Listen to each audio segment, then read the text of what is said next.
My next guest is Ken Peterson. Ken is the Director of Substations, correct? Correct. At LUMA Energy, LUMA, and you are rebuilding the grid in Puerto Rico, are you not? Yes, we are rebuilding the grid. You say that like, yes, we are. Puerto Rico's had, what, 2 hurricanes, flood. I mean, you've got a lot that you're dealing with down there. We'll get to that in a minute. But Ken, thanks for joining me. What I really want to start with, though, is I don't want to talk about Puerto Rico first. What I want to talk about is the industry. You've been in the industry long enough and you've been around long enough to see change. Yes. And as you see what's happened, there just seems to be the pace and scope of change has happened so much more dramatically since COVID, right? It's manifested itself in a lot of different ways, lead times and innovation and all of these other kinds of things. We're electrifying North America, we're electrifying the world, we're decarbonizing, got all these things going on there. But from your perspective, what are the greatest changes you think we're undergoing in the power industry? I'd say 2 of the biggest changes, we'll go with that, is, like you alluded to, is as we shift to that dynamic, now we have a challenge of competition for material, right? So us taking it back to Puerto Rico, obviously we're doing a very large project there on that whole island, and then we're competing with everybody in North America doing the same thing within the utilities.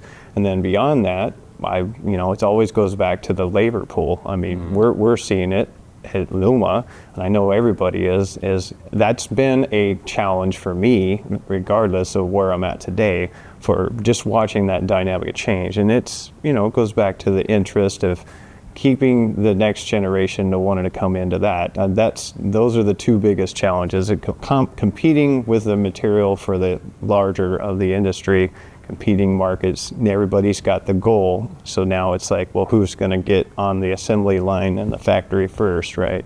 So I'd say that's the best perspective I could say on that approach. We just talked to a company that makes radiators for the market. And, when the OEMs are 5 years out, it makes planning for them a little bit easier because now they're planning it, but now they're doing a lot of retro work.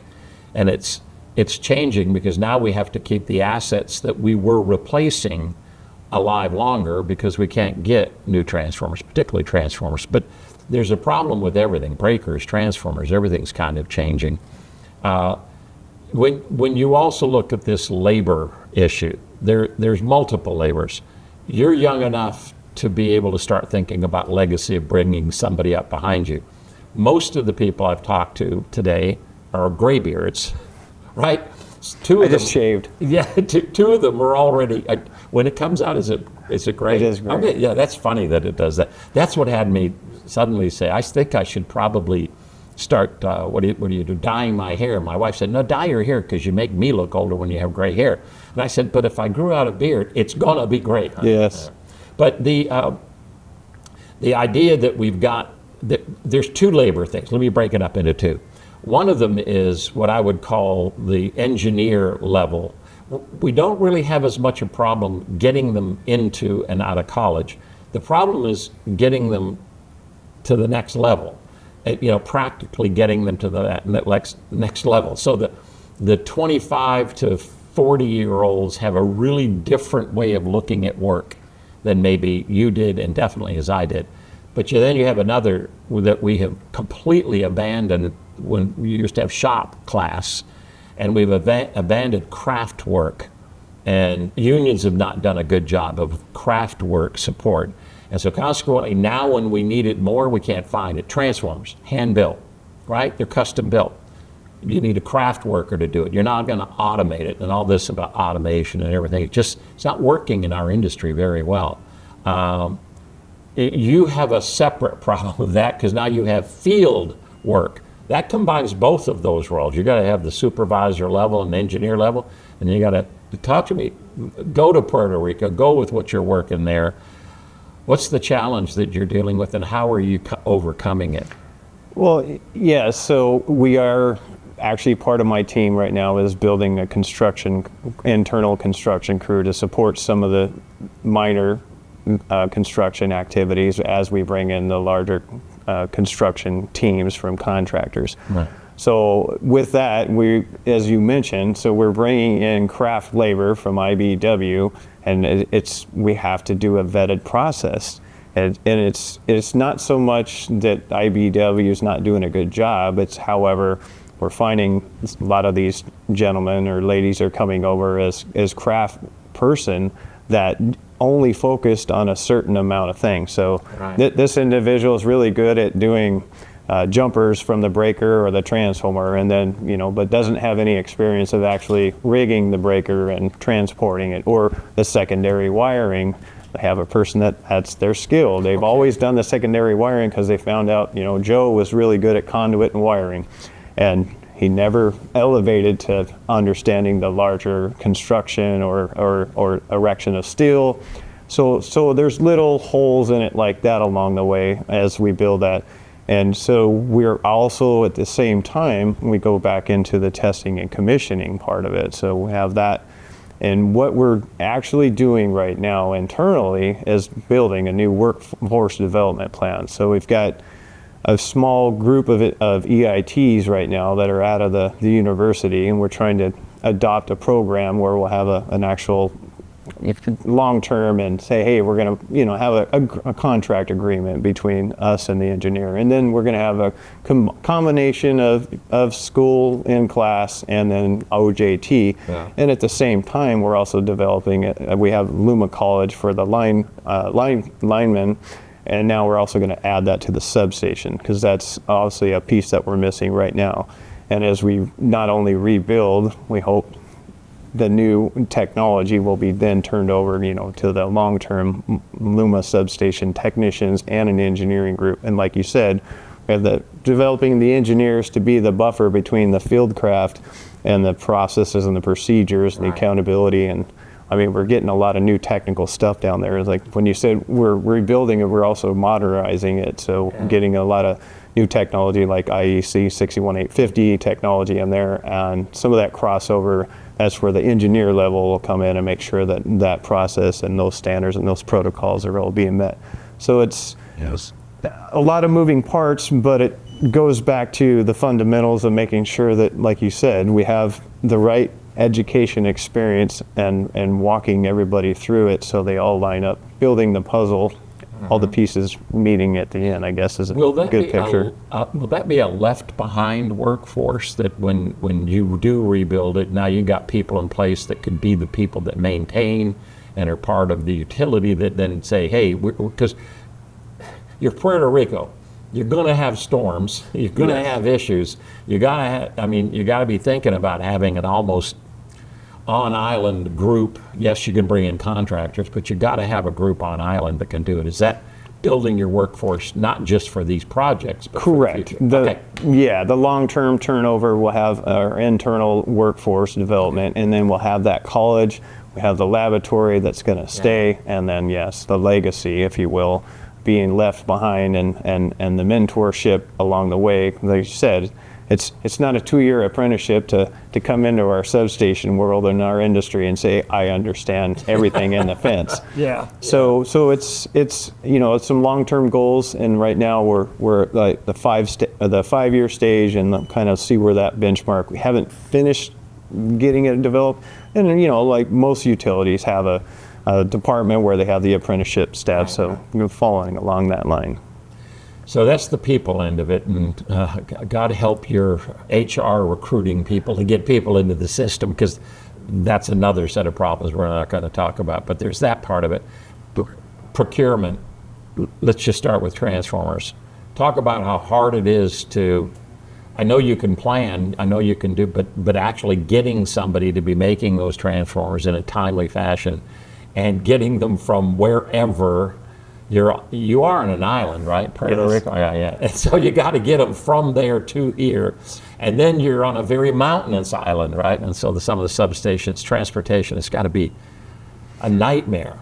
Yeah, well, and most of the large stuff comes out of the port from Jacksonville, so I'm coming back, and that's the shipping methodology coming from the U.S.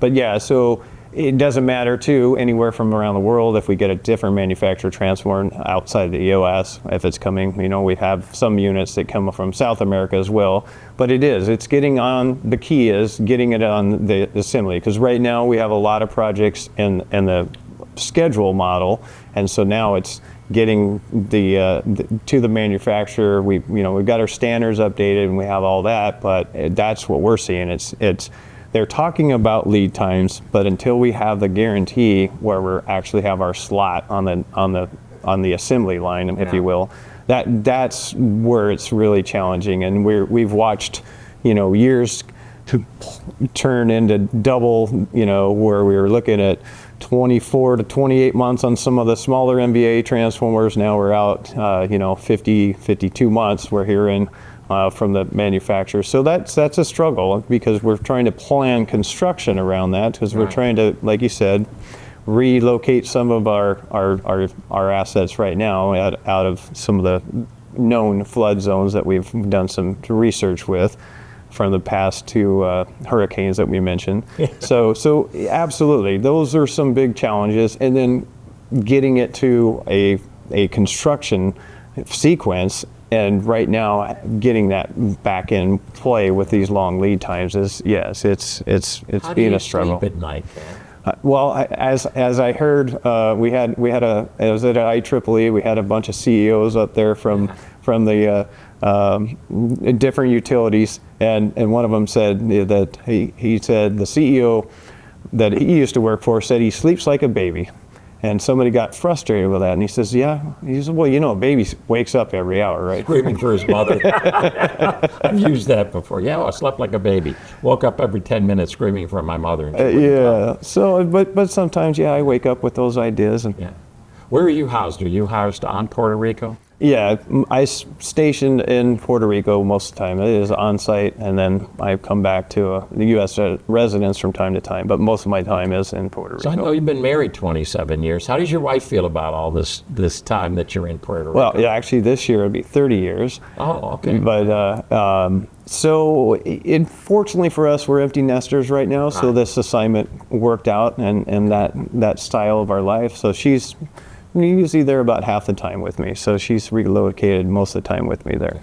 Now, LUMA is a joint venture with Quanta Services and who? And ATCO, which is our Canadian, joint venture. So we have a little bit of both from leadership. We have some of the ATCO leadership, with the Quanta Service leadership, and then now we're developing internal within Puerto Rico. Okay.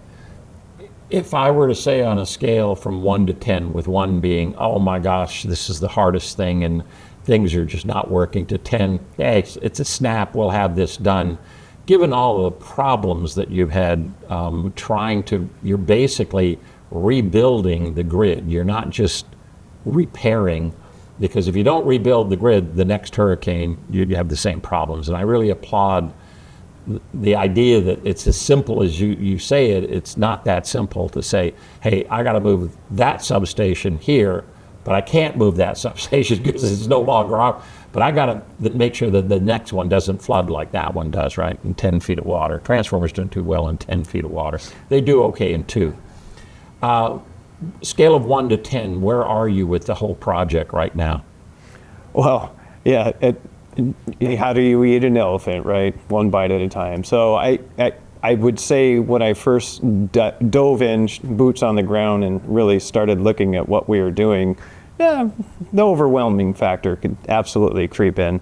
But fortunately in my career, like you said, I've been doing this for a few days now. Yeah. I've been around a lot of the really complex projects within other utilities around North America. And I've also worked with a lot of heavy industrial, so we've seen some real challenges. But absolutely, it's. I like to say it's fun with challenges.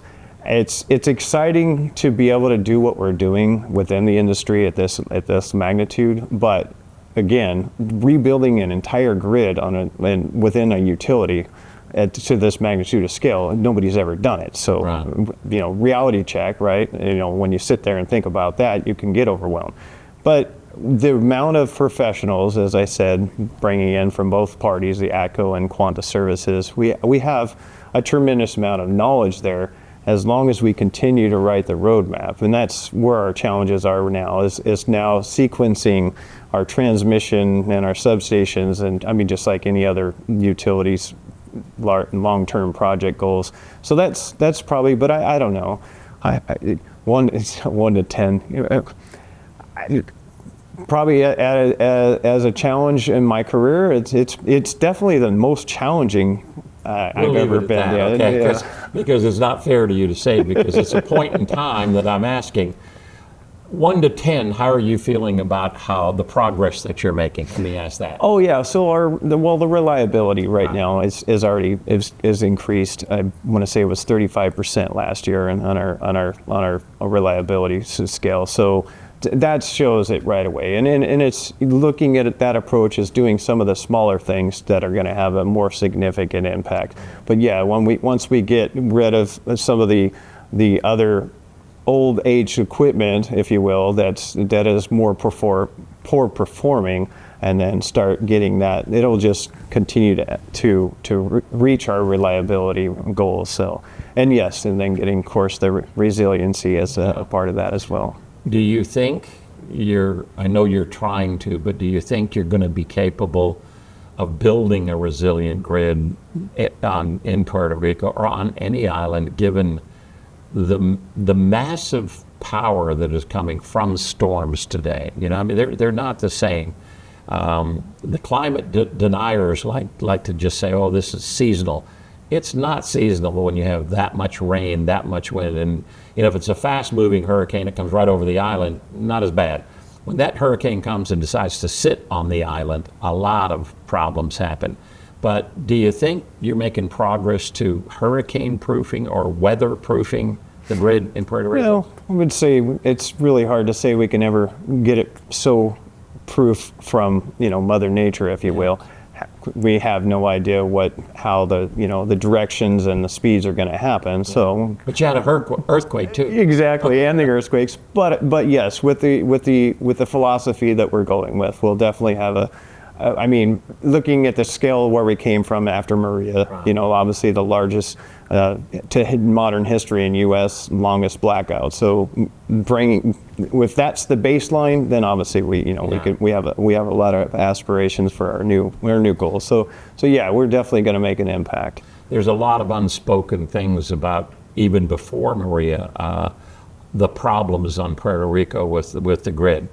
I can speak them because they don't pay me any money, but it was already a mess. And then the hurricanes, this was a mess before they got there. So you took the mess after hurricanes, in the midst of 2 hurricanes, in the midst of an earthquake, and you've done an amazing job. You've done an amazing job of bringing Puerto Rico. I know it's not perfect, and I know there's still criticisms, but well done. And from the people in Puerto Rico, some of them may not appreciate what you've done. I appreciate the magnitude of what you've had to do, and so well done and thank you. Thank you so much, Alan.